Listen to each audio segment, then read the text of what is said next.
genye gị Chineke ọmama mma zuru arume kedu ihe ga-emere Chineke odozi na ya ọ bụ onye ga-akọ mmeso ọma Chineke ịhụrụ m n'anya Chineke karịsịa soro m nke Chukwu mgbe niile kpọkuru gị ị na-aza m erela anya n'azụ n'ime mkpa m ka m kpọkuru gị ọfịzara mkpa gị na-akpọkụ ya ọ na-azali ihe ọ sara gị ihe onye dị ka gị ọ mmiri dị ka ya nwere onye dị ka ya nọ elegheri ihe Chimobi ọwụ ji m sịma nsabanye gị ee na atụma nsabanye m ji eleghị ihe ele ji nọ na ji mụ na gị kwụrụ gaga kpe ekpere ezinụlọ anyị gaba family liberate napụta onye ahụ na-adịghị anyị kpebe ekpere ekpe m bụgide abụ otu ebụbụrụ ahụ na ihe ndekọ m give us offering gị were ezi ebụkọlala ọkụkọ elekwana eji nọ na ji eji nye onyinye ọsụ ise ele ji nọ na ji m nyere gị ele ji nọ na ji eji nye onyinye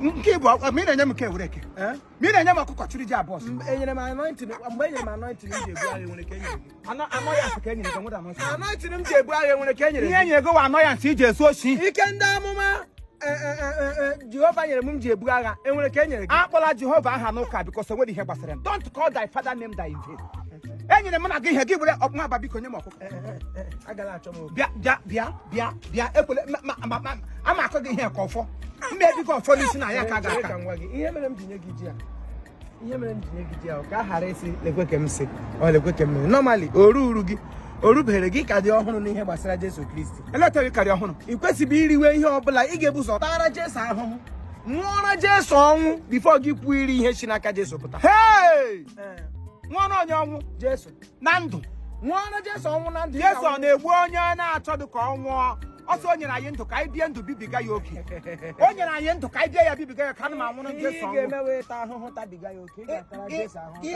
ị ga-ebe akwa na-abebiga ya oke ma nwunye nye ha m ọkụkọ were ji ekpere ọ gị ikpe ele otu ekpere ka ekpere onye a gara ga atọ deliverance family deliverance emere ọ gị ka akpọrọ na fon gịnị ka ikpere ihe ọwụ akpọrọ gị ikpere na ikpere ihe ọwụ ledị fada na-adị ekpepụli ahụ ị na-agafe agafe hụ m ebe m na-ekpe ekpere ya wụọ na ikpe ele ga nọ n'ọdụ ga nọdụ ikpere gị na ikpere na ikpepụli ahụ ọkụ ikpepụli isi ọwụwa ka you heal headache nkịtị ihe ahụ ihe njisi na inwe ike katkis na my church because anya ukwu dị gị dị too much anya nke gị pụrụ ibu aga m ebuli gị dị m too heavy n'olu ị ga-agbaji m olu ama agbaji gị ị ga-agbaji m olu dị nwa na aga m egbu gị egbu agwala ngo aga m egbu gị egbu okwe ihe jikọrọ m na aga m egbu gị egbu enye onyinye aga m egbu gị egbu tikwa anya gị n'azụ ọ bụ ha na ihe onyinye tie anya gị n'azụ ịrụ ha n'ihe ji nye onyinye ote gị wuru bọnt ọfrin erihe gị ka ngo oji ọkụ eri aja oche ndị mmadụ ji nọrọ oji ọkụ eri aja ibulakwara oche enwe oche ibulana ihe niile oche pasa nga ahụ na ị gakwara nyere m ndị gbasa aka bụrụ oche bulawa ihe nọwa ibu ji eburula ji bi ga anya ukwu adọrọ gị dọta gị nga ma pịagbu gị ọkụkọ a na ahụ na gị mara na ọwụ to God who made me if nnụfị m n'ọnụ gị mejikwa ọkụkọ a were ọkụkọ otu apịachie gị ntị gị mara na ọwụ m ajọ mfufe n'ime ajọ ọhịa fuo n'ime ajọ ọhịa gị na ajọ agwa gị anụ ọhịa ka anyị maji chi ebe isi ije dị ka okwuchukwu juo oyi ịma na okwuchukwu juo oyi onyinye amara na juo oyi onyinye ndị mmadụ ga-ebu ụzọ juo oyi rest ya bikwa na-eti ya aka isi ebe isi gbara kekpu ka ụdọ bịahịa be kọsh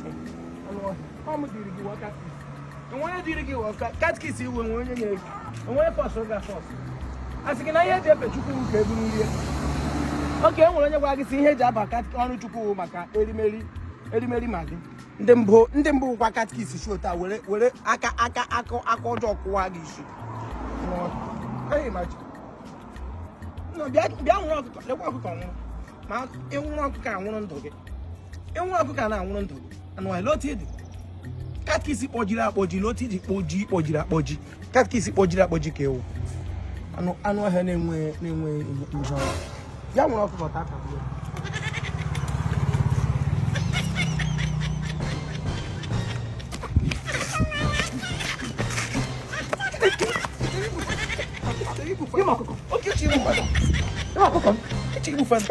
I'm not working on this. I'm many away. Not working on this. Many away. Yeah, what is Uncle Carlo get a shaba.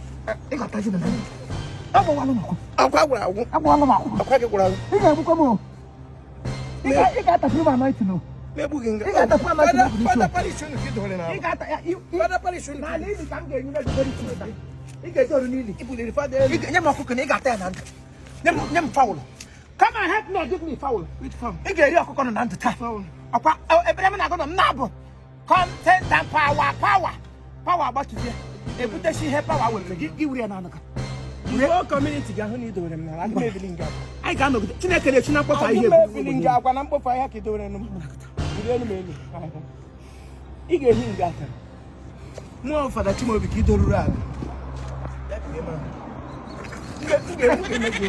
Ebe onye bụ ọkụkọ m. Onye ji. Ndị ejenti ka onye ji tiri ya. I'm a bugo. Chimaobi I'm a bugo. Enwe ebe na-agata. Chimaobi I'm a bugo. Emmanuel ga na nkutu m na-aga. Ahụ bela na mawo. Itarịrị m. 70 years old man.